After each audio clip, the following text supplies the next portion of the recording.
नमस्कार, वंदे मातरम। मैं शिक्षक प्रशिक्षण महाविद्यालय में आपका स्वागत है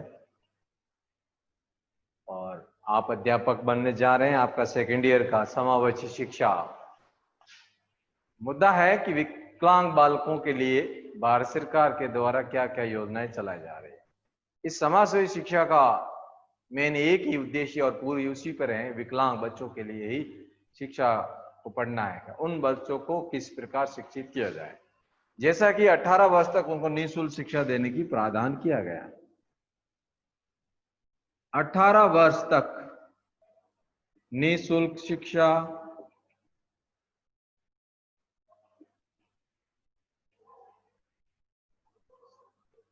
और सभी को समान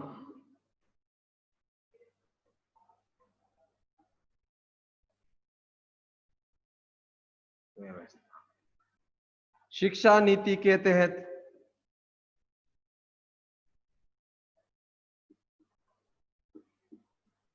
राष्ट्रीय शिक्षा नीति के संदर्भ में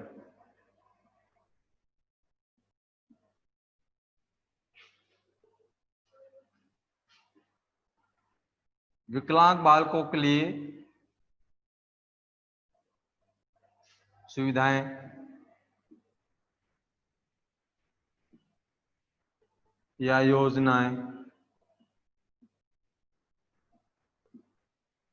इस प्रकार भारत सरकार द्वारा समय समय पर भारत सरकार राष्ट्रीय नीति या शिक्षा जो नीति में परिवर्तन किया, तो उसके साथ साथ ये ध्यान दिया गया कि विकलांग बालक जो भारत देश में अलग अलग क्षेत्रों में कई बच्चे जो हैं, पहले जमाने में उनको मार दिया जाता था, लेकिन सरकार ने इसका जागरूकता दिखाते हुए और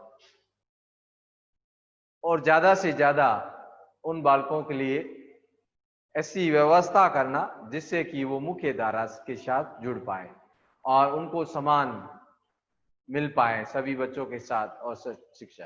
तो मुद्दा ये है कि शिक्षा, तो यहाँ पीडब्ल्यूडी एक्ट सरकार के द्वारा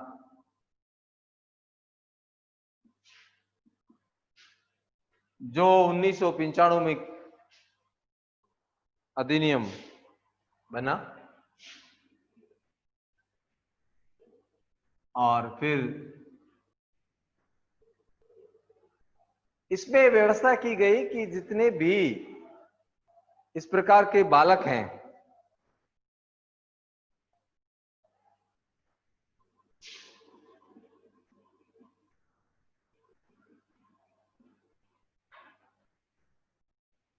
ये संवैधानिक रूप से लागू किया गया है कि भारत देश में जितने भी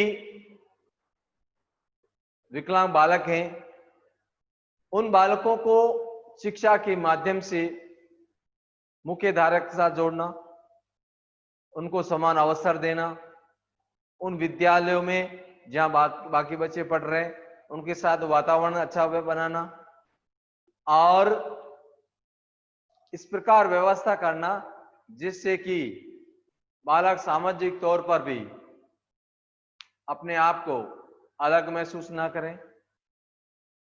साथ साथ में इस प्रकार की योजना चलाना कि नए बालक जिस प्रकार जागरूकता के साथ जो स्वास्थ्य केंद्र है, उन स्वास्थ्य केंद्रों में भी इस प्रकार व्यवस्था करना जैसे कि मान लो कोई विकलांग बालक वहां दिखाने या उसका जन्म होता है तो उसका रजिस्ट्रेशन भी कराना जिससे समय के साथ उसको भी शिक्षा मुहैया कराया जाए। पीडब्ल्यूडी एक्ट के तहत ये व्यवस्था की गई थी कि जितने भी बालक हैं उन बालकों की अलग पहचान करना और उनको निःशुल्क शिक्षा देना, समाज के उन पहलुओं उन समूहों में जहां शिक्षा का स्तर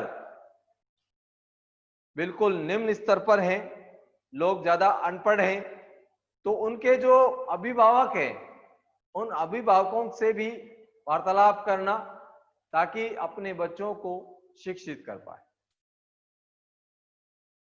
और उनको निःशुल्क बैग से लेकर, कपड़ों से लेकर और बुक्स से लेकर, और ऐसे भी विद्यालयों की व्यवस्था करना जहां अवश्य विद्यालय और वहां बैठकर पुस्तकों की व्यवस्था कराना, संदर्भ पुस्तकों की व्यवस्था करना और पुस्तकालय की व्यवस्था करना, जिससे बालक वहां बैठकर अपनी शिक्षा को प्राप्त कर पाए। तो उन बालकों को पुनर्वास कराने के लिए इस प्रकार की व्यवस्था भारत सरकार द्वारा की जा रही है। समय समय रहते हुए इन बालकों के लिए इस व्यवस्था कराना, जिससे बालक अपने जीवन की शिक्षा प्राप्त कर सके। अनुदान देना, छात्रवृत्ति देना और उनके आरक्षण की व्यवस्था कराना, और जिस प्रकार मान लो आरक्षण की बात आती है तो वर्ग के द्वारा तो उनको दिया जाता है, वर्ग आरक्षण जो है SC/ST का, लेकिन विकलांग कोटे में भी 3% जो है छूट। साथ में ही आगे बढ़ पड़ेंगे कि ऐसी और व्यवस्था करना जिसे 1% और मिल जाए। उन किन किन बालकों के लिए? जो बिल्कुल अंधे हैं, अपंग हैं, बेरे हैं, मंद बुद्धि वाले हैं, और इस जो विकलांग में पॉइंट ज्यादा 40% से ज्यादा आ रहे हैं, तो उन बालकों के लिए और परसेंटेज की व्यवस्था करना, जिससे कि वो बालक है अपने आप को अलग महसूस ना करे और शिक्षित हो सके। तो अब बात करें PWD अधिनियम 1995 लागू किया गया, तो उसमें क्या क्या व्यवस्थाएं हुई, किन बिंदुओं पर हम बातचीत करेंगे। सबसे पहले कि विकलांगता का शीघ्र पता लगाना।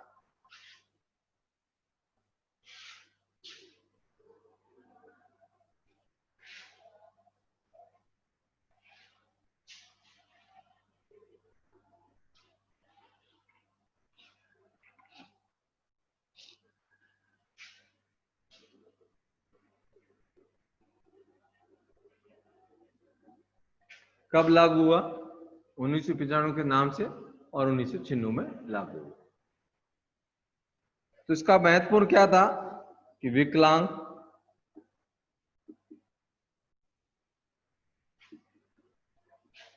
बालकों की शीघ्र पहचान करना।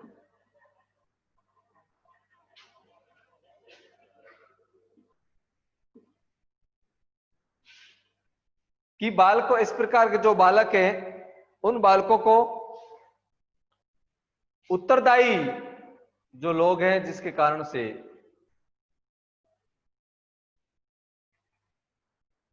विकलांग हुआ है, उसका सर्वे करना कि बालक जो है विकलांग किस परिस्थिति में हुआ, किस कारण से हुआ, इसका उत्तरदायी क्या कारण हो सकता है, उन कारणों का शीघ्र पता लगाना, सर्वे से करना, स्वास्थ्य केंद्र से पता करना, अभिभावकों से पता करना, और उनकी श्रेणी को अलग अलग बांटना, जिससे कि है उसके आधार पर उसको शिक्षित किया जाए।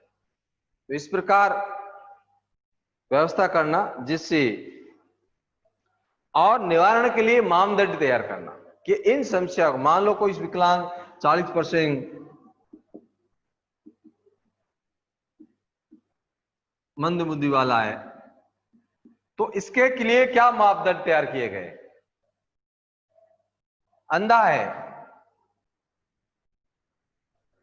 बहरा है, उसके लिए क्या मापदंड आपने तैयार किए, नीति में किस प्रकार तैयार करेंगे, और आप उसको किस प्रकार शिक्षा देंगे।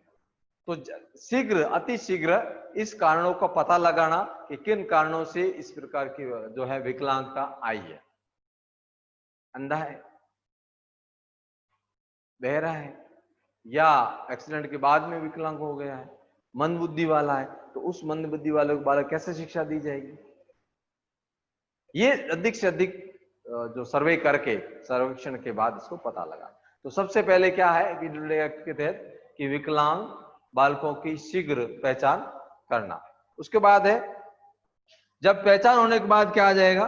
शिक्षा।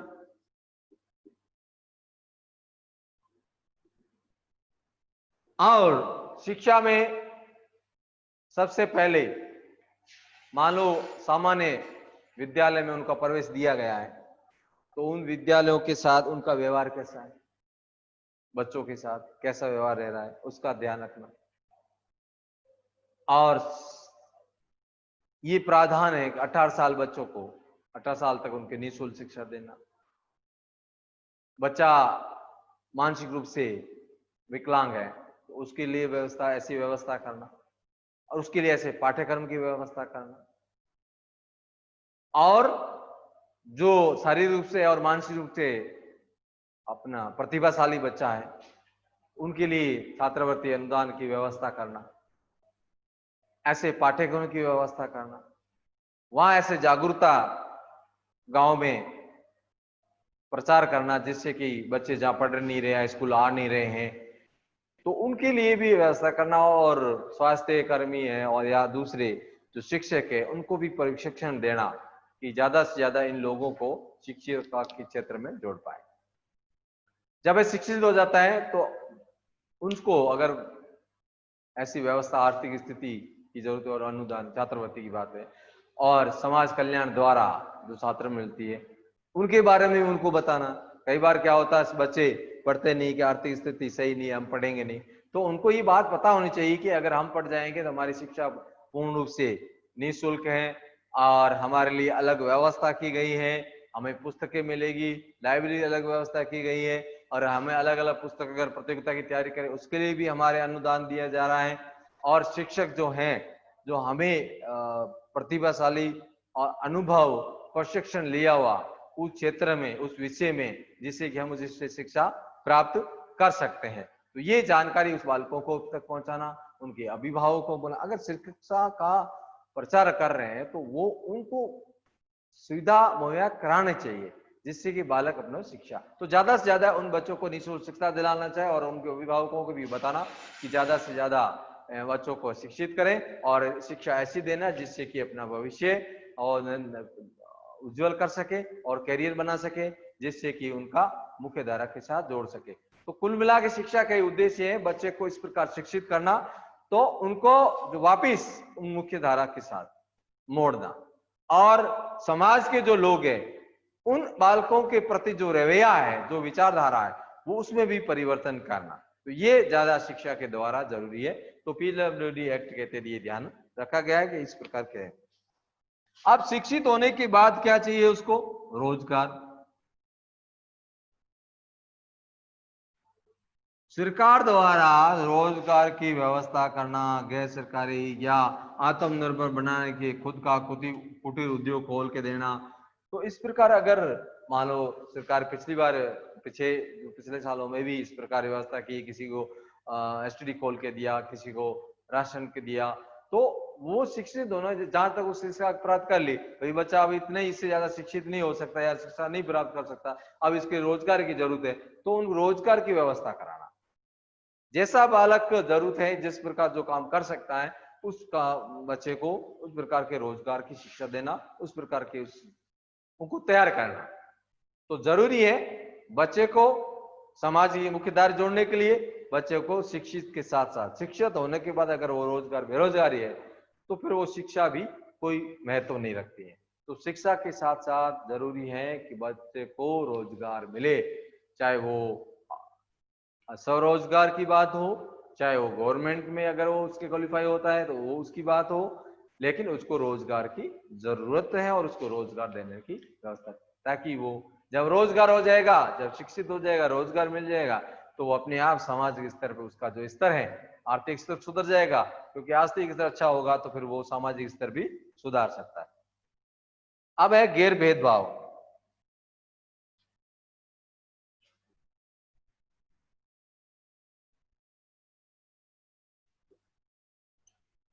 इन बालकों के साथ सदैव भेदभाव रहा है, चाहे वो सामाजिक स्तर पर, विद्यालय स्तर पे हो, मित्रों के साथ खेल रहे हो, तो कहीं ना कहीं इस प्रकार का भेदभाव होता है, तो वो उसके अंदर एक कुंठा उत्पन्न हो जाता है और अपने आप को अलग महसूस करता है कि मेरे साथ इस प्रकार भगवान ने इस प्रकार की क्या व्यवस्था मुझे बनाया कि मैं, तो मानसिक जो तनाव है वो हावी हो जाता है। जब मानसिक तनाव हावी हो जाते हैं तो बच्चा और पीड़ित और अपने आप कमजोर महसूस करेगा। क्षमता है उसके अंदर, प्रतिभा है उसके अंदर, हुनर है उसके अंदर, जो कौशल है, वो सारे दब जाते हैं। तो जरूरी है गैर भेदभाव के द्वारा, यानी किसी प्रकार भेदभाव नहीं करना, जाति, धर्म, वर्ग, समुदाय जो भेदभाव होते हैं, साथ में विकलांगता का भेदभाव, तो इस प्रकार के बच्चे को हाशिए इसमें ना लाकर जब शिक्षित हो जाएगा, रोजगार मिल जाएगा, तो निस्संदेह इस भेदभाव भी मिट जाएगा। जब भेदभाव नहीं होगा तो बच्चा एकदम खुश रहेगा, आनंद रहेगा। जीवन में महत्वपूर्ण चीजें खुशी कितनी है, सारे संसाधन जो है उसके आनंद के लिए, अब उन संसाधनों के द्वारा वो कितना आनंद प्राप्त करता है, आनंद के जो संसाधन है उन संसाधनों द्वारा अगर आनंद प्राप्त कर पाता है तो निस्संदेह उसका जीवन है वो खुशमय होगा, और भेदभाव की परिस्थिति भी समाप्त हो जाएगी। तो जरूरी है बच्चे, ऐसे बच्चों के साथ किसी प्रकार का भेदभाव ना हो, अन्यथा वो बच्चा है अपना भविष्य बर्बाद कर सकता है। तो ये जरूरी है। साथ में सामाजिक स्तर, सकारात्मक विचारधारा,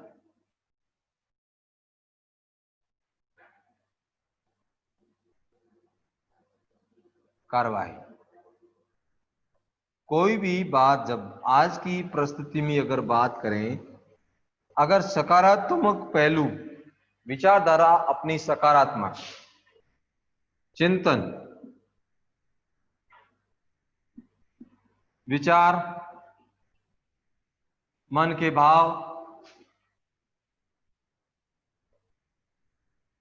कहते हैं जब मन, हर मनुष्य के मन के अंदर अलग अलग विचार आते हैं।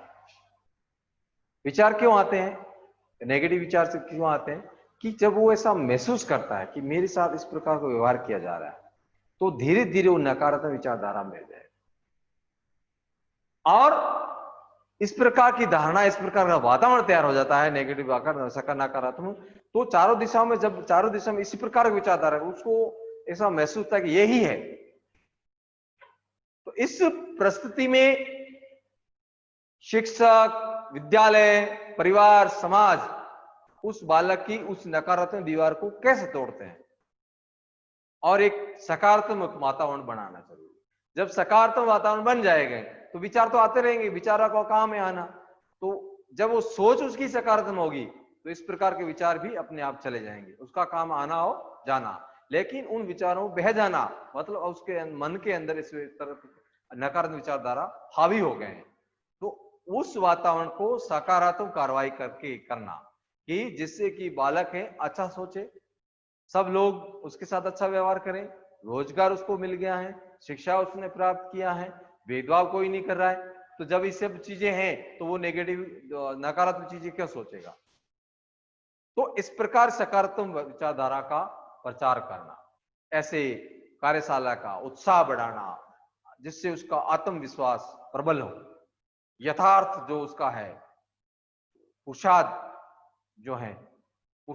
जो है वो उस करने लग जाए। मनुष्य जब अपना पुरुषार्थ करता है तो सारी चीजें आसपास की है वो भी उसको सकारात्मक दिखती है। यथाशक्ति जो शक्ति है उसकी, वो अगर वो सकारात्मक में लगा देगा तो निस्संदेह वो शिक्षित एक अच्छा व्यक्ति हो जाएगा। तो ये सामाजिक स्तर पर भी सकारात्मक पहलू को हम जाना। अब बात आते हैं कि सामाजिक सुरक्षा।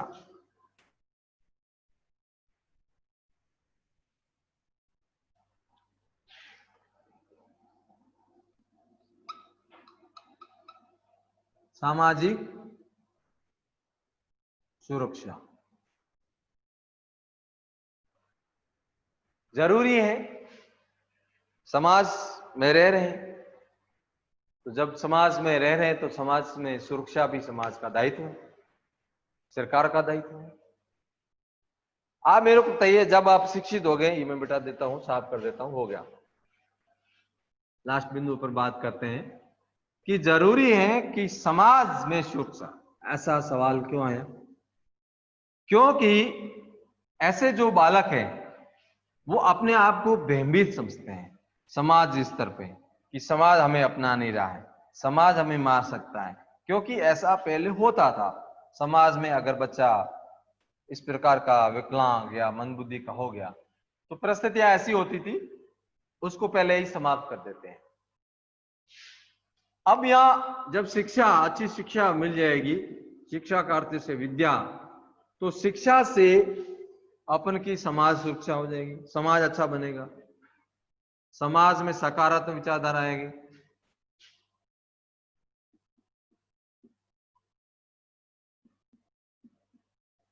सकारात्मक विचारधारा का आएगा। जब सकारात्मक विचारधारा को अच्छे शिक्षक बनेंगे, आप लोग अच्छे शिक्षक बनेंगे।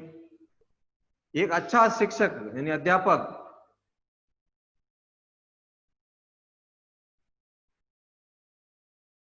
ये अध्यापक यानी जो अध्यापक है, गुरु है, ये गुरु विद्या का प्रचार करेगा।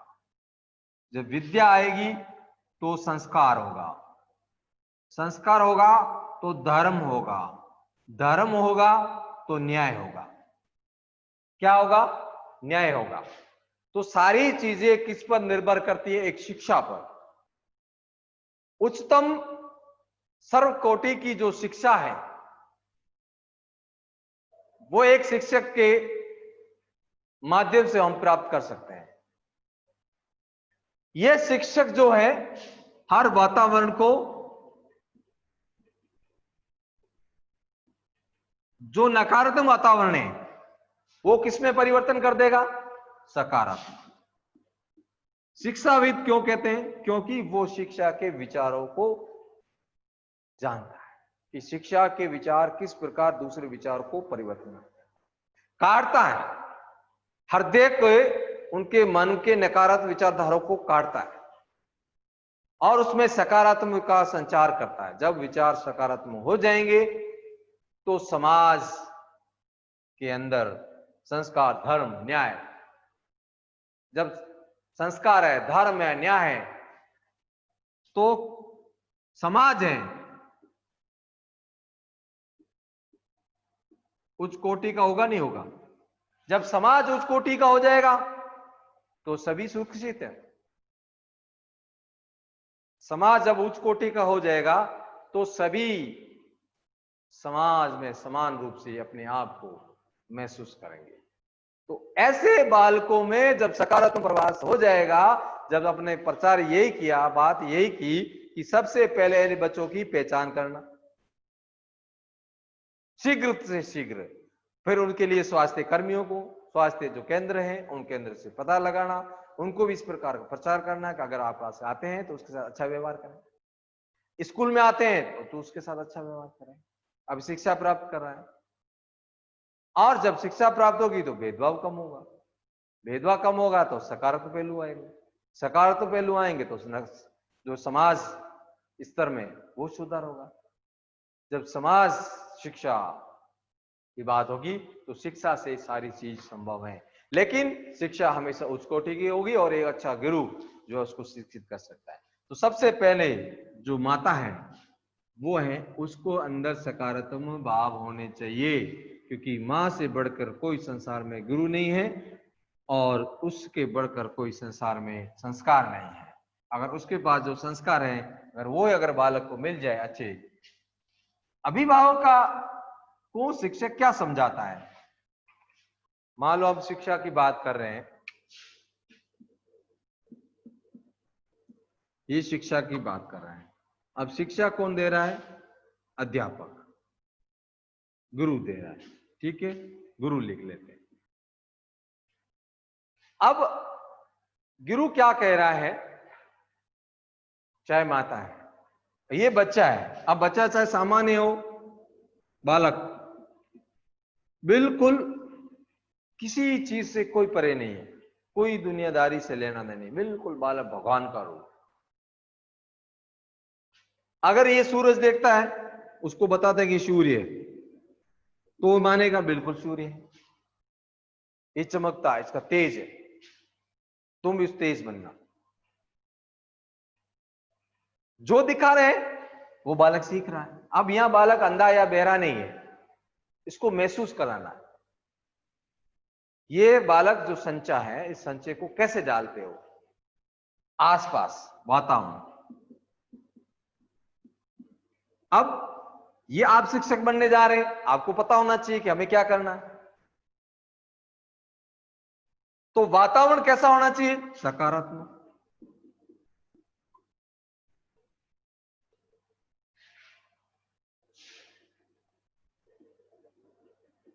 सकारात्मक होगा तो सारी चीजें वातावरण में अच्छी होगी। अब आसपास क्या हो रहा है, इसके आसपास क्या हो रहा है, क्यों वो सारी चीजें क्या ये देख रहा है, क्या देख रहा? बालक सबको देख रहा, माता पिता को देख रहा। आप ऐसे बनिए, यानी बालक जब शिक्षक इन माता पिता को इस प्रकार का अगर विचारधारा देगा कि जैसा आप बनेंगे, जैसा आप करेंगे, वैसा ही बालक बनेगा। अभिभावकों को यानी इतने ऊपर चले जाओ, संस्कार में आप इतने परिपूर्ण हो जाओ, बालक को सिखाने की जरूरत नहीं है, बालक जो देखता है वो करता है। तो अभिभावकों को इस प्रकार की चीजें अगर पनपेंगी, अभिभावक मान लो बच्चा विकलांग है, आप उसके साथ किस प्रकार व्यवहार करते हैं, ठूस, जैसे आप बार बार उसके साथ टॉर्चर करें, धीरे धीरे धीरे तो बारूद बन जाता है। तो ये चीजें हमें शिक्षा के द्वारा अपने आप को परिवर्तन करना होगा। अभिभावक के विचारों में जैसा आप बनेंगे, जैसे संस्कारवान बने, थोपिए मत, आप जैसा बनेंगे वैसा बालक बनेगा, बालक पर कोई चीज थोपी नहीं जा सकती। तो बालक को कैसा बनाना है, ये अपन को तय करना है, माता अभिभावकों को तय करना है, शिक्षक को तय करना है कि बालक कैसा हो। तो स्कूल का वातावरण का भेदभावपूर्ण है तो वैसे बालक भी भेदभावपूर्ण पनपेंगे, तो धीरे धीरे वो क्राइम की ओर जाएगा, नशे की ओर जाता है। तो आप जैसा आप देखेंगे वैसा वो करेंगे। अगर आप उसको सूर्य दिखाते हैं तो वो सूर्य के भाव देखेगा, अगर वो चंद्र दिखाता है तो चंद्र के भाव उसके होंगे। ज्यादा सूर्य अगर आप दिखाया उसके अंदर भाव जो वो तीव्र होंगे और तीव्र गति से बढ़ेंगे, तो क्रोध की जो प्रबलता है वो तेज बढ़े, क्योंकि सूर्य जो है वो तेज का रूप है और चंद्र है वो शांति का, ठंडा। अगर बच्चे को सूर्य जैसे अगर भाव अगर भर दिए तो सूर्य जैसे भाव भर दीजिए और देश के काम आएंगे। राष्ट्र हित में अगर काम करना है, उसको राष्ट्रपति जाना है, तो उसको इस प्रकार तैयार करिए कि वो राष्ट्रपति। चलिए, ये था अपना पीडब्ल्यूडी एक्ट 1995 में और 1996 में ये प्रारूप हुआ। उसका उद्देश्य था कि विकलांग बालकों के लिए शिक्षा का व्यवस्था की जाए और इस प्रकार व्यवस्था की जाए कि समाज में अपने आप की शक्ति को पहचाने और बालकों को करिए। तो ये सारी चीजें शिक्षा के द्वारा माध्यम से अपने पढ़ा पीडब्ल्यूडी का एक्ट। और इसके साथ जय हिंद, वंदे मातरम।